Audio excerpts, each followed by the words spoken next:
Hello friend, હું છું અદિતિ. હું કરું છું વ્લોગિંગ. આજના મિની વ્લોગમાં તમારું સ્વાગત છે. તો મિની વ્લોગ તો શરૂઆત છે મનોરથનો. તો મનોરથના દિવસે સામૈયા તો બહુ ગરમી પણ હતી. તો મમ્મી કે મારે તો સાડી ચેન્જ કરીને સાદો ડ્રેસ પહેરી લેવો. તો હું ને મમ્મી ઘરે ગયા હતા. પાછા સાવ નજીક જ છે. સાથે સાથે બેટરી ડાઉન થઈ ગઈ હતી, એટલે એને આપણે બેટરીથી પાવર બેંકથી બેટરી ચાર્જ કરીને બધું એ કામકાજ ચાલુ હતું. અને એક બાજુ મનોરથના જે સામૈયા હતા એ સામૈયા ચાલુ હતા.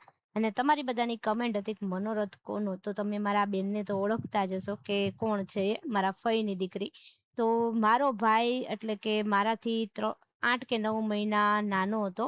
એ ભાઈ કોરોના પહેલા, હા કોરોના પહેલા એટલે 7.5 વર્ષ થઈ ગયા ત્યારે ઓફ થઈ ગયો હતો, અને એના માટે આ મનોરથ છે.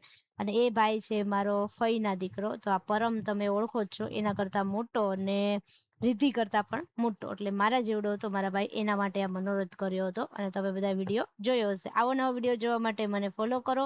Bye bye, Tata, take care.